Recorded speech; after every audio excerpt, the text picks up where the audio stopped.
네, 모두 자리에서 일어나셔서 하나님의 말씀 함께 받도록 하겠습니다. 마태복음 14장 22절로 33절까지의 말씀입니다. 네, 저 한 절 여러분 한 절 한 절씩 교독하여 읽도록 합니다. 마태복음 14장 22절로 33절까지의 말씀입니다. 예수께서 즉시 제자들을 재촉하사 자기가 무리를 보내는 동안에 배를 타고 앞서 건너편으로 가게 하시고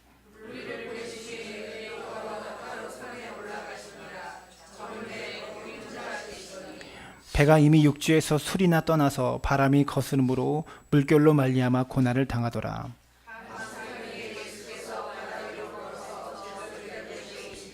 제자들이 그가 바다 위로 걸어오심을 보고 놀라 유령이라 하며 무서워하여 소리 지르거늘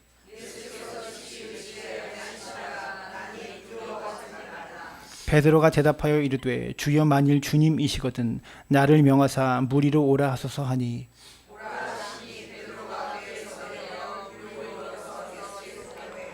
바람을 보고 무서워 빠져가는지라 소리질러 이르되 주여 나를 구원하소서 하니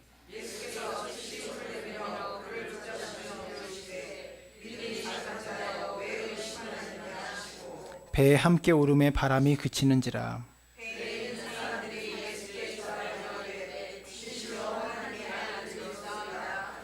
아멘. 모두 자리에 앉으시기 바랍니다. 네, 옆 사람 바라보고 인사했으면 좋겠어요. 당신이 있어서 행복합니다. 네, 네. 여러분, 사람이 물 위를 걷는 것이 가능할까요? 사람이 물을 걷는 게 어려운 질문인가요, 여러분? 사람이 물을 걷는 게 불가능하죠. 네, 가능합니까? 네, 불가능할 것이라고 사람들이 모두 생각합니다.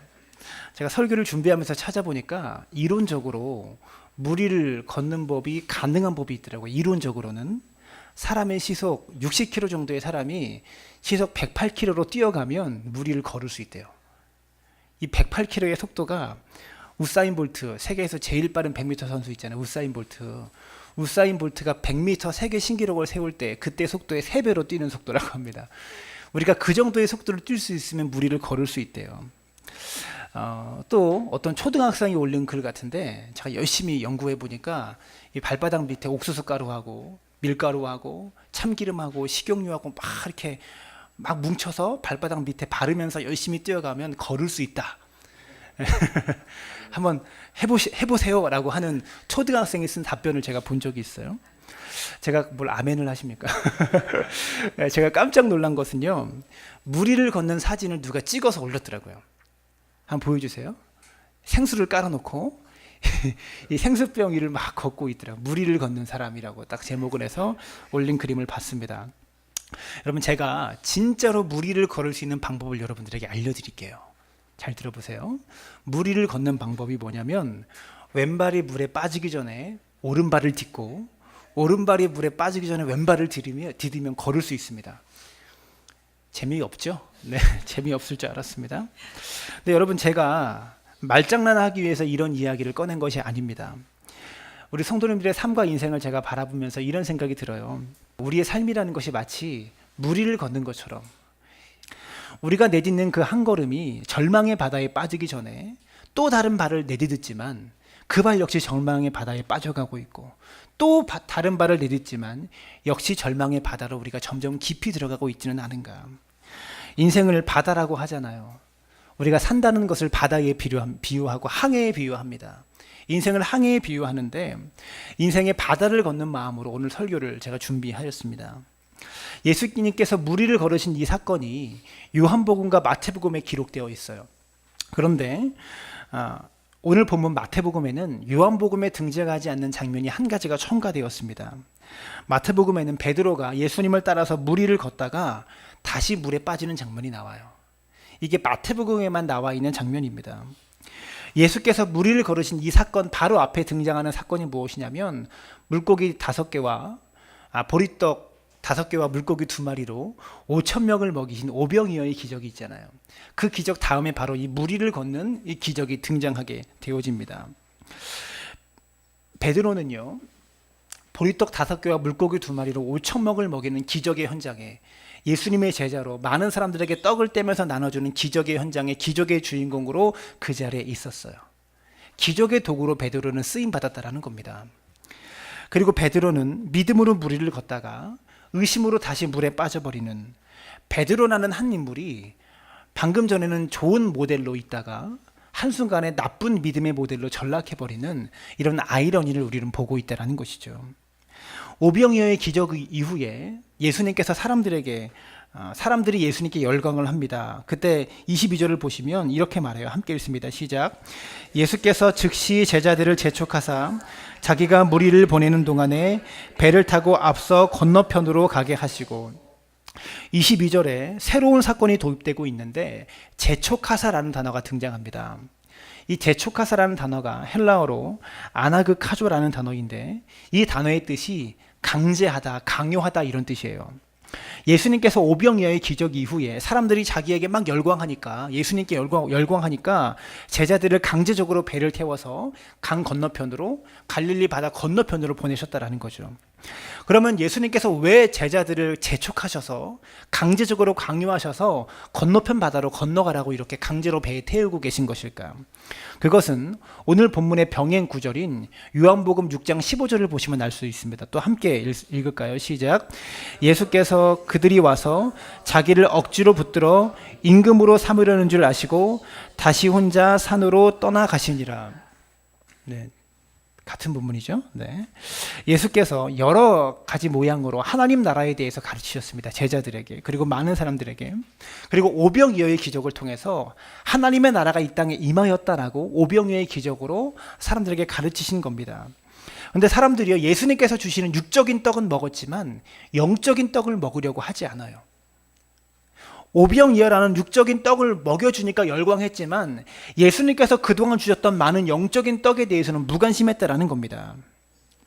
그래서 오병이어의 기적을 체험하였지만 예수님이 누구신지, 하나님 나라가 무엇인지에 대해서 예수님께서 가르치신 그 비유의 의미와 그 가르침의 의미에 대해서 사람들이 무관심하였고 몰랐다라는 거죠.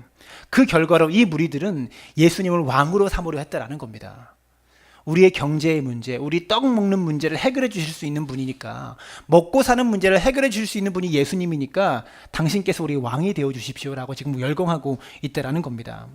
그래서 예수님은요, 우리 제자들을 성심성의껏 마음을 다해서 키우고 있는 이 제자들을, 열심히 가르치고 있는 제자들을 이 무리들과 분리시켜 놓을 필요가 있다. 이 제자들도 이 사람들처럼 열광스럽게 헛된 것에 열정적으로 열광 부리지 않도록 분리시켜 놓을 필요가 있다고 생각하셔서 재촉하셔서 배를 태워 건너편으로 보내고 계시다라는 겁니다. 예수님께서는요, 로마의 압제로부터 백성들에게 자유를 주시기 위해서 오신 것이 아니라 모든 믿는 자들을 죄와 사망의 권세로부터 해방시키기 위해서 이 땅에 오신 분이십니다. 예수께서는 빛나는 보석으로 사람들의 왕으로 군림하셔서 왕관을 쓰기 위해서 이 땅에 오신 것이 아니라 가시면류관을 쓰시기 위해서 이 땅에 오신 분이시다라는 거죠. 예수님께서 세우시는 나라는 이 세상 나라와는 완전 다른 나라이고, 이 예수님의 나라는 자기를 부인하고 자기 십자가를 지고 따르는 제자들을 통해서 확장되어지는 나라가 이 예수님의 나라라는 것이죠. 그렇기 때문에 예수님께서는 서둘러 제자들을 건너편으로 보내셨다라는 겁니다. 복음서를 주의 깊게 관찰해 보면 예수님께서 일관되게 영광을 받는 자리를 떠나시는 것을 볼 수 있습니다. 기적을 일으키고 그 동네에서 떠나시고 사람들이 쫓아오자, 예수님을 왕 삼으라고 열광적으로 쫓아오자 그 자리를 떠나시는 것을 우리가 많이 볼 수 있다는 것이죠. 제자들을 건너편으로 보내셨던, 바다 건너편으로 보내셨던 예수님은 예수님을 따르는 모든 그리스도인들이 영광의 자리를 부단히 떠나도록 그렇게 훈련시키시고 그렇게 가르치시는 분임을 기억하시길 부탁을 드립니다. 독수리는 하늘을 높이 납니다. 높은 창공을 날아다니죠. 하늘을 높이 날지만 땅에 있는 고기를 찾아요. 땅에 있는 썩은 고기를 찾습니다. 높은 하늘은 날긴 하지만 교회 안에도 이미 천국 시민이 되어서 저 높은 곳을 날고 있는 영생의 삶을 살고 있는데도 불구하고 땅에 있는 썩은 고기 찾아서 그렇게 신앙생활하는 그리스도인들이 많이 있다는 겁니다.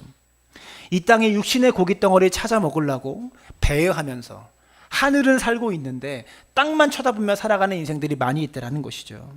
사랑하는 여러분, 자기의 유익과 자기의 욕망과 자기의 열망이라는, 자기의 욕심이라는 이 육신의 고기 덩어리 찾지 않게 되기를 바랍니다. 하늘을 나는 성도로 부름받은 우리는 저 하늘의 것을 찾을 수 있는 믿음의 사람들이 되어야 한다라는 겁니다. 여러분, 하늘을 목적으로 하면 땅의 것도 얻게 되지만 땅의 것을 목적으로 살면 하늘의 것을 잃어버림을 기억하시길 부탁을 드립니다. 오늘 본문 24절을 보시면 이렇게 말합니다. 배가 이미 육지에서 술이나 떠나서 바람이 거스름으로 물결로 말미암아 고난을 당하더라. 예수님께서 강제적으로 배를 태워서 보내셨는데 그 예수님께서 명령하신 명령대로 순종했어요. 그런데도 불구하고 예수님께서 말씀하셔서 떠난 길에도 고난이 있어요. 예수님께서 강제적으로 강요하셔서 태워서 보내신 그 길에도 어려움과 고난과 아픔이 있더라는 겁니다. 그렇게 걸어가도 풍랑을 만나더라라는 겁니다. 예수를 믿는 길은 고난으로부터 면제된 길이 아니에요. 예수님께서 약속하신 것은 고난으로부터의 면제가 아니라 고난으로부터의 승리를 약속하셨습니다. 우리는 이것을 기억해야 됩니다. 건너편으로 건너가는 갈릴리 바닷가에서 이들은 놀라운 역사를 경험합니다. 풍랑이 갑자기 일어난 겁니다. 갑자기 배가 뒤집히고 막 좌우로 흔들리는 이 풍랑이 갑자기 일어났다라는 거죠. 갈릴리 바닷가는요, 실제로 풍랑이 자주 일어난다고 합니다. 그런데 제자들이 생각할 때 우리는 충분히 넉넉히 이 바다를 건널 수 있을 것이라고 생각했을 겁니다.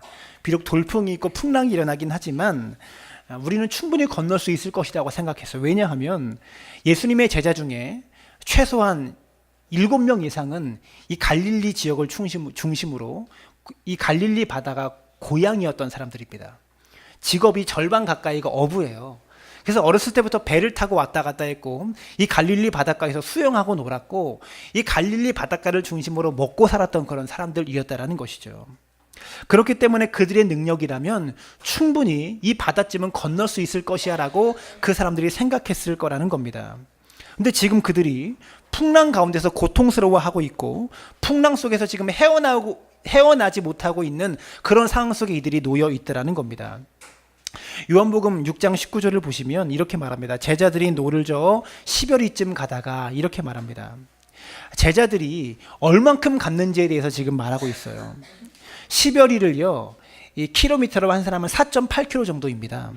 4.8km에서 5.6km 정도를 지금 이들이 달려갔다라는 겁니다.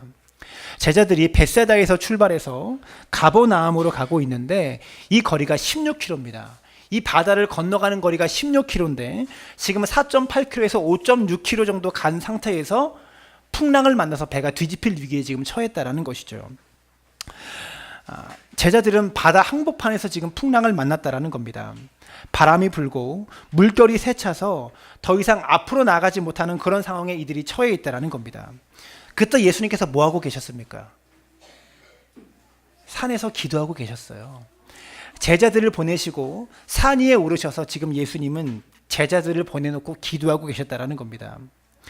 근데 여러분, 예수님께서 산에서 지금 기도하고 계신데 제자들을 보내놓고 지금 혼자 기도하고 계신데 제자들이 지금 풍랑에 만나서 죽을 위기에 처했다라는 것을 예수님께서 알았을까요? 몰랐을까요? 상황적으로는 모르고 있겠죠. 예수님 지금 기도하러 가셨고 제자들을 보내놓고 기도하러 가셨고 이들이 바다를 건너다가 풍랑을 만났으니까 상황적으로는 모르고 있어야 정상 아닙니까? 근데 예수님께서 이들이 풍랑을 만난 것을 아시고 이들을 향해서 걸어오셨다라는 겁니다. 이것은 무엇을 의미합니까? 제 개인적인 묵상으로는 예수님께서 기도하시면서 이들이 풍랑을 만났다는 것을 기도하시면서 느꼈을 것 같아요. 물론 예수님이니까 알았겠지만 기도하는 자들에게는 보입니다. 우리 성도를 위해서 중보하고 기도할 때 누가 위기를 만났는지, 누가 아픔을 만났는지, 누가 어떠한 어려움이 있는지 영적으로 교통하는 자들에게는 보인다라는 것을 기억할 수 있게 되기를 바라요. 여러분, 그렇기 때문에 기도가 이만큼 중요하다는 것을 깨달을 수 있게 되기를 부탁을 드립니다. 제자들이 고통 속에 사경을 헤매고 있을 때 예수님은 기도하고 계셨습니다. 그래서 기도하시는 중에 제자들이 풍랑을 만났을 것이다라는 것을 예수님도 아셨을 겁니다. 그래서 제자들에게 가시기 위하여 바다 위를 걸어오시는데 그때의 시간이 밤 사경입니다. 근데 여러분, 예수님은요 바다를 건너가실 때마다 늘 배를 타고 건너가셨어요. 근데 예수님은 지금 걸어가고 계시잖아요. 무엇을 의미합니까? 참 다급하구나, 위기구나 라는 것을 아시고 걸어오신 겁니다. 그때의 시간이 밤 사경입니다. 밤 사경은 새벽 3시에서 6시에 해당하는 그런 시간인데요. 가장 어두운 때입니다. 해가 뜨기 직전에 가장 어두운 때가 밤 사경이에요. 새벽 3시에서 6시 사이. 오병이어의 기적이 저녁 식사였잖아요. 유대인들은 저녁을요 보통 5시에서 6시경에 먹는다고 해요. 하루의 끝이 6시니까 6시가 넘어가면 다음 날로 바뀌니까 5시경에 주로 저녁을 먹었다고 합니다. 그러면 5천 명의 음식을 나누어 주는데도 꽤 오랜 시간이 걸렸겠죠. 우리가 오래전에 말씀을 나누었지만 오병이어의 기적이 떡아 5천 명이 먹을 수 있도록 바뀌어라 라고 하면서 5천 명이 먹을 떡이 한 번에 딱 생겨나서 나눠준 게 아니에요. 5천 명이 먹을 수 있는 물고기가 한 번에 딱 생겨나서 나눠준 것이 아닙니다. 어떻게 나눠준 거냐면 보리떡 5개와 물고기 2마리가 있는데 먹을 사람에게 나누어 줬어요. 무리들 이렇게 12명이 때로는 10명이 한 무리씩 앉아라라고 말씀하시면서 보리떡 5개와 물고기 2마리가 손에 놓여 있는데 이것을 그냥 나누어 준 겁니다. 12명이 먹을 거. 떡 하나를 줬는데 떡 하나가 또 생겨요. 물고기 하나를 놨는데 물고기 하나가 또 생겨요.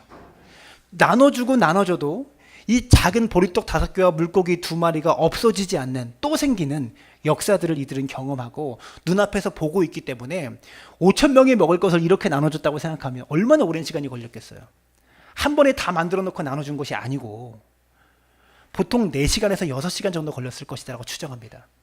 그래서 다 끝나니까 밤 10시쯤 됐을 것이다. 밤 10시쯤에 칠흑 같은 어둠 속에 이들은 바다를 건너가고 있다는 겁니다. 근데 지금 이들이 이 풍랑을 만난 것이 새벽 3시에서 6시 사이잖아요. 밤 10시에 출발해서 새벽 6시까지 지금 이 시간 이들은 몇 시간 동안 바다를 헤매고 있는 거예요. 8시간, 10시간 동안 바다에서 풍랑을 만나서 죽을 위기 속에 지금 처해 있다는 겁니다. 물이 뱃속으로 들어오고 옷은 다 젖어버리고 여러분 바다잖아요. 강이잖아요. 얼마나 춥겠습니까? 밤이잖아요. 옷은 다 젖었죠. 물은 들어오죠. 계속 물은 퍼내죠. 체력적으로 다 탈진되어 있고 옷은 다 젖어가지고 저체온증에 시달리고 있는 그런 위기 가운데 예수님께서 바다 위를 걸어서 지금 제자들에게 오고 계시다라는 겁니다.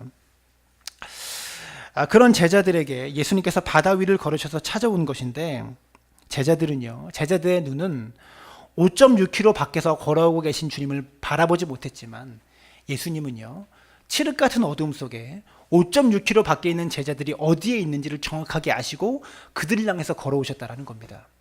어둠 속에서 5.6km 밖을 향해서 정확하게 걸어오신다는 게 가능합니까? 불가능하죠. 예수님은 분명히 그들이 어디 있는지를 아시고 그들을 향해서 걸어오셨다는 겁니다. 제자들은 보지 못했지만 여러분 우리의 눈에는 주님이 보이지 않을 때가 있지만 주님의 눈에 우리는 항상 보인다는 것을 기억하시기를 부탁을 드립니다. 시편 139편 7절부터 10절은 이렇게 말합니다. 함께 읽습니다. 시작. 내가 주의 영을 떠나 어디로 가며 주의 앞에서 어디로 피하리이까? 내가 하늘에 올라갈지라도 거기 계시며 스올에 내 자리를 펼지라도 거기 계시느이다. 내가 새벽 날개를 치며 바다 끝에 가서 거주할지라도 거기서도 주의 손이 나를 인도하시며 주의 오른손이 나를 붙드시리이다. 여러분 이 말씀 믿으세요? 내가 새벽 날개를 치며 바다 끝에 가서 거주할지라도 거기서도 주의 손이 나를 인도하시며 주의 오른손이 나를 붙드시리이다. 이 말씀 정말 믿으세요? 이 말씀은 그저 우리에게 듣기 좋은 말씀이 아니라 진짜 우리 삶 가운데 일어나고 있는 실제입니다. 정말 이러한 일이 여러분의 삶 가운데 일어나고 있어요. 여러분의 집 마루에 걸어놓는 액자에 걸어놓는 좋은 말씀이 아니라 지금 나의 삶 속에 일어나고 있는 말씀이다라는 거죠. 주의 손이 미치지 않는 장소와 주님께서 보시지 못하는 삶의 고난은 없다라는 것을 기억하시길 부탁을 드립니다. 지금 우리 손에 느껴지지 않고 주님의 손이 내 눈에 보이지 않아도 실제로는요 주의 손이 우리의 삶을 붙잡고 있는 겁니다. 오늘 본문에서 예수님께서 바다 위를 걸어오셨다고 했을 때 이 걸어오셨다라는 단어가 페리파테오라는 동사입니다. 이 동사는 어떤 뉘앙스가 담겨 있냐면 힘들이지 않고 걷다, 가벼운 걸음으로 걷다 이런 뜻이에요. 예수님께서 바다 위를 걷고 계신데 가벼운 걸음으로 제자들에게 걸어오고 계시다라는 겁니다. 여러분 하나님의 아들이신 예수님은요 바다 위를 힘들이지 않고 걷고 계세요. 이 단어는 정말 좋은 단어입니다. 주님께서 밟지 못하는 것은 하나도 없다라는 거죠. 우리가 주님과 함께 동행하면 우리를 빠지게 하는 우리를 집어삼키는 모든 것들이 우리의 발 아래에 놓이게 되어지는 겁니다. 사랑하는 여러분, 세상의 염려에 빠지지 마세요. 그 염려를 밟으세요. 세상의 고난과 아픔 속에 잠기지 마세요. 그 고난과 아픔을 밟고 걸어가세요. 주님과 함께 걸어갈 때 베드로가 그렇게 걸어갔듯이 페리파테오 하면서 힘들이지 않고 걸어갈 수 있다는 것을 기억하시길 부탁을 드립니다. 이때 제자들은요, 짙은 후감을 뚫고 걸어오시는 예수님을 바라보면서 유령이다라고 하면서 무서워서 소리 질렀습니다. 무엇인가가 어둠을 뚫고 희끗희끗한 것이 무리에서 점점 나에게 다가오면 놀라겠습니까? 안 놀라겠습니까?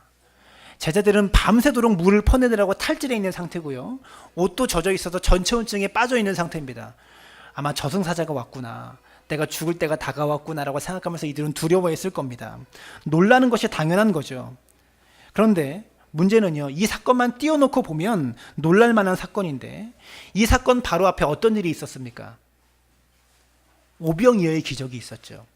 보리떡 5개와 물고기 2마리로 5,000명을 먹이는 기적의 현장에서 이들이 이 기적을 직접 참여했어요. 떡을 하나 나눠줬는데 이 떡이 또 생기는 기적을, 그렇게 5,000명이 먹는 기적을 제자들이 다 봤다고요. 예수님께서 어떠한 분이신지, 어떠한 능력을 갖고 계신지 제자들이 다 보았다라는 겁니다. 기적의 통로로 사용되어졌는데 마가복음 6장 51절과 52절을 보시면 이렇게 말합니다. 배에 올라 그들에게 가시니 바람이 그치는지라. 제자들이 마음에 심히 놀라니 이는 그들이 그 떡 되시던 일을 깨닫지 못하고 도리어 그 마음이 둔하여졌음이더라. 이렇게 말합니다. 이들이 놀라서 지금 유령이다라고 소리치면서 죽게 될 위기 속에 두려워하고 있는 이유가 무엇입니까? 떡 되시던 일을 깨닫지 못하였기 때문에. 떡 되시던 일을 기억하지 못하고 그 마음이 둔하여졌다. 마음이 닫혀졌다라는 겁니다.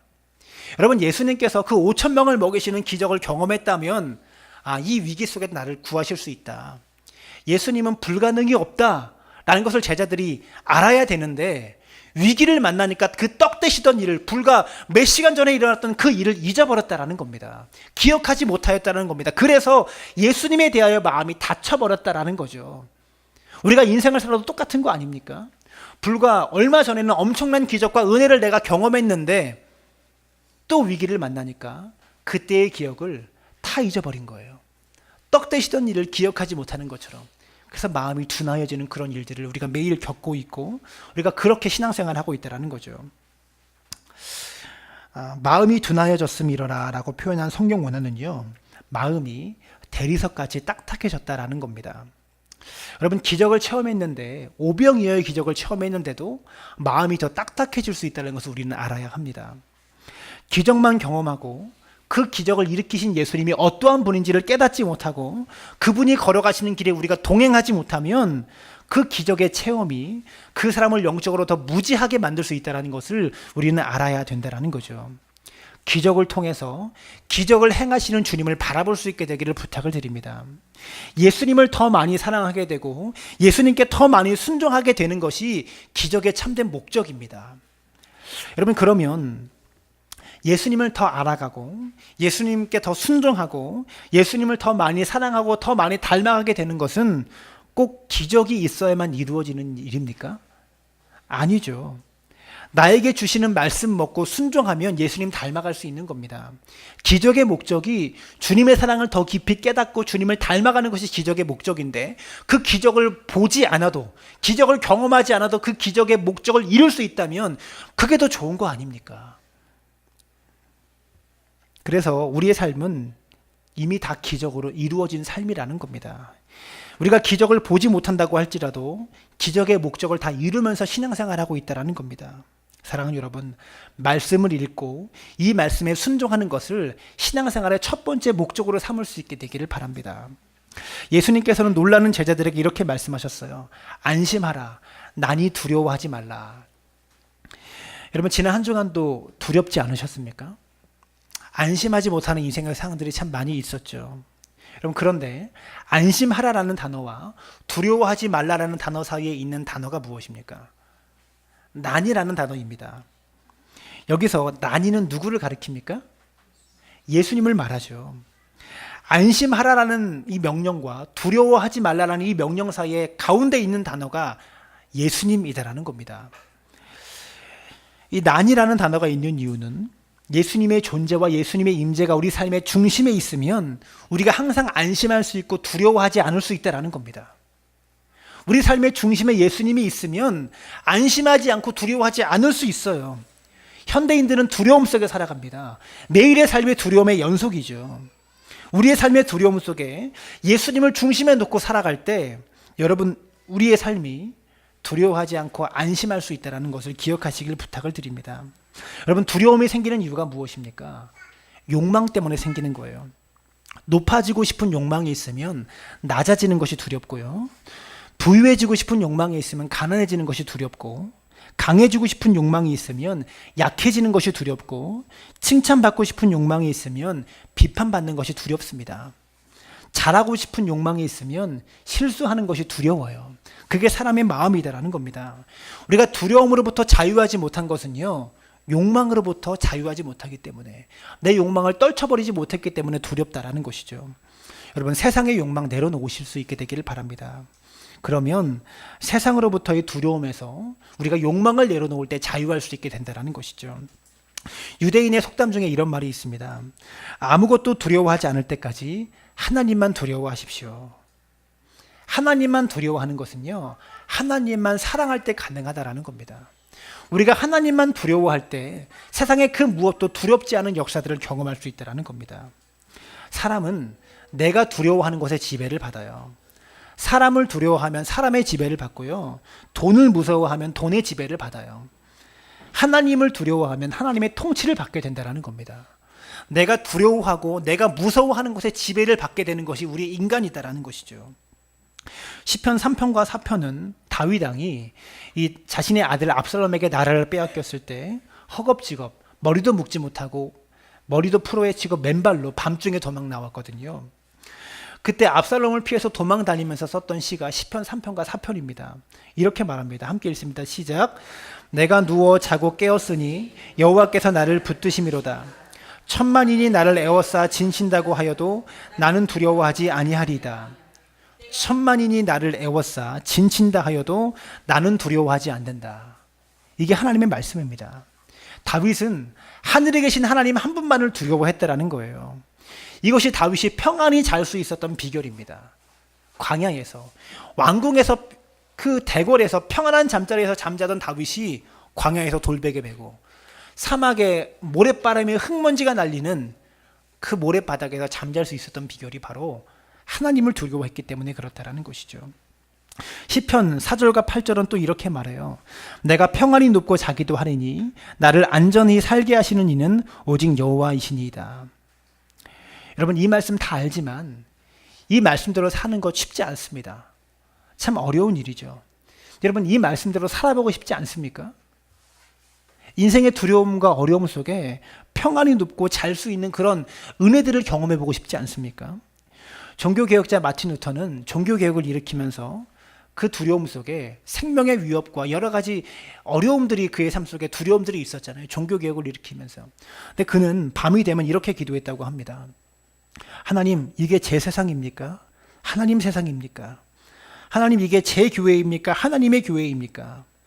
하나님, 이게 하나님의 세상이고 하나님의 교회라면 하나님께서 돌보세요. 저는 피곤해서 자겠습니다.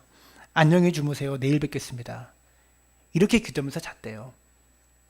종교개혁을 일으키는 두려움 속에 이게 하나님의 교회이고 하나님의 세상이라면 나한테 맡기지 마시고 하나님이 알아서 돌보시고 알아서 하세요. 저는 잠자겠습니다. 이렇게 기도하면서 잤대요. 이게 루터의 기도예요. 여러분 잠 못 드는 불변의 밤을 보내고 계시지 않습니까? 사업 때문에, 인간관계 때문에, 질병의 문제 때문에, 자녀의 문제 때문에 때로는 너무 사소한 일도 잠을 자다가 이 사소한 생각에 사로잡히면 밤을 꼬박 새는 일들이 많이 있지 않으세요? 여러분 루터 한번 생각해 보시죠. 루터처럼 한번 기도해 보세요. 하나님 이게 제 세상입니까? 하나님의 세상입니까? 이게 제 일입니까? 하나님의 일입니까? 저는 피곤해서 자겠습니다. 하나님이 돌보세요. 그 마음으로 맡겨놓고 평안에 잠잘 수 있게 되기를 부탁을 드립니다. 오늘 주무시기 전에 이렇게 한번 기도해 보세요. 두 다리 쭉 펴시고 천만인이 둘러 칠지라도 천만인이 나를 둘러 애워싸 진친다 할지라도 나는 두려워하지 아니하리이다. 이 기도하면서 잠들 수 있게 되기를 부탁을 드립니다. 주님은 이렇게 말씀하셨어요. 환난 날에 나를 부르라. 내가 너를 건지리니 내가 나를 영화롭게 하리라. 환난 날에 예수의 이름 부르면 예수님께서 달려오셔서 우리를 건져주실 뿐만이 아니라 우리를 영화롭게 해주시겠다고 말씀하고 있다는 겁니다. 사랑하는 여러분, 주님의 이름 부를 수 있게 되기를 바랍니다. 인생의 고난과 어려움 속에 두려워하지 않을 수 있게 되기를 부탁을 드려요. 28절과 30절을 보시면 베드로가 물 위를 걷다가 이 물에 빠지는 장면이 기록되어 있습니다. 28절을 보시면 주여 만일 주님이시거든 나를 명하사 물 위로 오라 하소서. 베드로가 이렇게 예수님께 말합니다. 이렇게 외치자마자 베드로가 물 위로 냅다 뛰어 들어가지고요, 그 바다 위를 걸어갑니다. 그 물 위를 걸어가요. 여러분, 바다가 겉으로 보기에는 잔잔해 보인다고 할지라도 우리가 일기예보 보면 동해 바다에 파도 1m, 2m 정도의 잔잔한 파도만 치겠습니다라고 말하잖아요. 근데 1m가 얼마나 어마어마한 높이냐면 차를 타고 가다가 과속방지턱을 만나도 10cm예요. 그 10cm가 높은데 그것만 지나가도 덜컹거리잖아요. 근데 1m 파도는 이 잔잔한 파도가 아니라는 겁니다. 아무리 잔잔하다고 할지라도 최소한 1m의 파도가 지금 치고 있는 겁니다. 근데 그 파도 위, 이 파도가 얼마나 위험한 건지 베드로는 잘 알아요. 바닷사람이기 때문에. 근데 베드로는 그 파도 위를 걸어갑니다. 그 물결 위를 걸어가고 있다는 것이죠. 뛰어들었다는 겁니다. 여러분 같으면 갈 수 있겠습니까? 1m의 파도가 지금 나를 향해 쳐오고 있는데. 베드로는요, 대단한 믿음을 보여주고 있는 겁니다. 1m의 파도가 한 번 오고 마는 것이 아니라 계속해서 오는 건데 베드로는 그래도 두려워하지 않고 물 위를 걸어갔다라는 것이죠. 대단한 모험을 베드로는 한 것입니다. 근데 문제는 무엇이냐면 금방 실패하고 말았어요. 30절을 보시면 바람을 보고 무서워 빠져가는지라 소리질러 이르되 주여 나를 구원하소서. 조금 전에는 나를 명하사 물 위로 오게 하소서, 오라 하소서라고 이렇게 베드로가 이야기했지만 지금은 같은 인물이에요. 불과 몇 분 전에는 이렇게 대단한 믿음을 보여주면서 나를 오라고 명해달라고 이렇게 말했던 베드로가 소리 질러서 나를 구원해달라고 지금 애처롭게 주님을 찾고 있다는 겁니다. 어떨 때는 믿음을 가지고 실제로 물 위를 걸어가다가 어떨 때는 바람을 보고 사로잡혀서 물에 빠져요. 이게 인간이에요. 이게 우리가 가지고 있는 연약한 믿음이라는 겁니다. 여기서 하나 흥미로운 것은 베드로가 물 위에 발을 내딛었을 때, 이 물을 향해서 발을 내딛었을 때 그때도 역시 파도는 세차게 쳐오고 있었고 바람이 역시 불어오고 있었을 겁니다. 환경이 변했을까요? 안 변했을까요? 여전히 그대로였을 겁니다. 동일한 환경에서도 물 위를 걸을 수 있고 물에 빠질 수 있어요. 환경은 똑같은데 어떨 때는 물 위를 걷고 어떨 때는 물에 빠질 수 있다는 겁니다. 우리가 신앙적으로 믿음을 잃게 되는 경우가 외적인 환경이 악화되어서가 아니라 환경이 좋아져도 환경이 악화되어도 믿음을 잃어버려서 물에 빠질 수 있다는 거예요. 이것을 유의하셔야 됩니다. 상황이 문제가 아니라 주님 바라보지 못하면 우리는 늘 물에 빠질 수밖에 없다는 겁니다. 베드로는 물 위를 걸으면서 극복했던 풍랑의 문제를 그 문제에 방금 전에는 극복했던 문제에 다시 빠져버렸다는 겁니다. 우리가 한 번 이겼던 문제에 또 넘어질 수 있어요. 사람은 그만큼 어리석은 존재고 그만큼 연약한 존재예요. 우리는 집요하게 주님을 바라보지 못하면 내가 이겼던 문제에 또 넘어지고 만다라는 것이죠. 돈의 유혹 한 번 이겼다고 해서 앞으로 돈의 유혹 물리칠 수 있다고 생각하지 마십시오. 육신의 정욕을 한 번 이겼다고 앞으로 내가 육신의 정욕에 빠지지 않을 것이라고 보장되지 않아요. 이전의 성공 때문에 더 크게 실패할 수 있는 것이 인간입니다.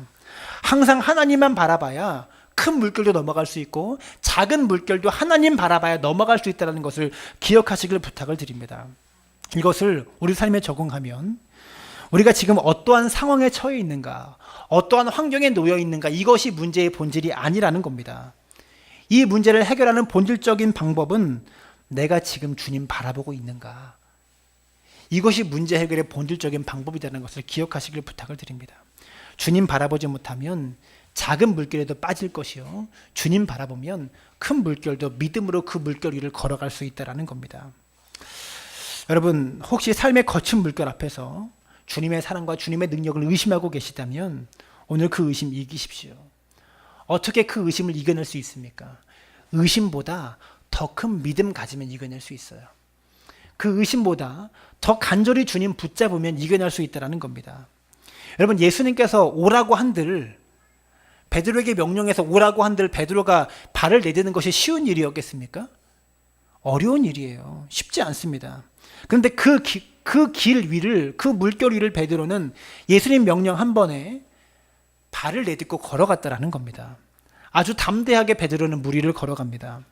처음에는요, 주님만 바라보고 주님과 시선 마주치면서 그렇게 걸어갔는데 좀 걷다 보니까 예수님이 보이는 것이 아니라 파도가 보이고 풍랑이 보이기 시작하더라는 겁니다. 여러분, 예수님보다 바람이 먼저 보이고 예수님보다 파도가 먼저 보이고 예수님보다도 내 한계가 먼저 보입니다.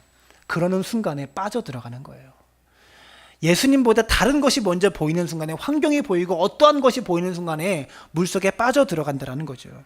사랑하는 여러분, 물 위를 걷는 것과 같은 것이 인생인데 물 위를 걸을 수 있는 방법이 무엇이 있을까요? 주님께 시선 고정하고 주님만 바라보면서 인생의 물결이, 염려의 물결, 고난의 물결, 아픔의 물결 위를 걸어가야 된다는 것이죠. 다른 것이 왜 없겠습니까? 풍랑도 있고요, 파도도 있고요, 힘든 일이 왜 없겠습니까? 그러나 그때 주님과 시선을 고정해서 주님께로 걸어가야 합니다. 혹여 빠질 수도 있어요. 주님만 바라보기 위해서 최선을 다했음에도 불구하고 잠깐 한눈판 사이에 다른 것이 보여서 빠질 수가 있습니다. 그럴 때 베드로가 어떻게 합니까? 30절 함께 읽습니다. 시작.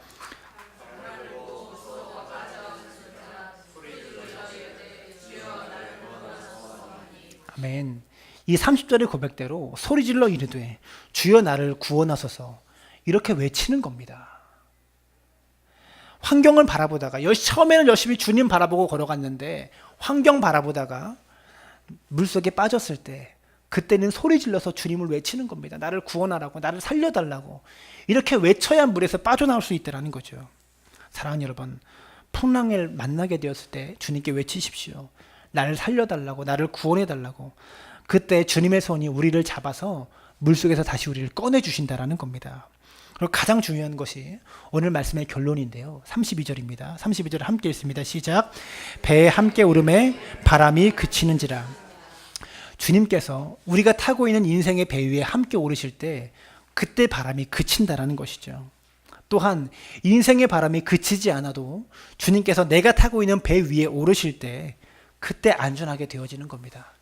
사랑하는 여러분, 우리의 인생 끝까지 주님 바라보고 믿음으로 걸을 수 있게 되기를 바라고, 환경 바라보다가 혹여나 이 물속에, 이 염려의 물속에 빠져든다고 할지라도 그때 주님께 살려달라고 외치시고, 가장 중요한 것은 우리가 타고 있는 인생의 배 위에 주님께서 선장 되시고 주님이 이 배의 주인 되셔서 이 항해를 함께 해달라고, 그렇게 기도하면서 살아가는 믿음의 사람들 되어지기를 주님의 이름으로 축원합니다.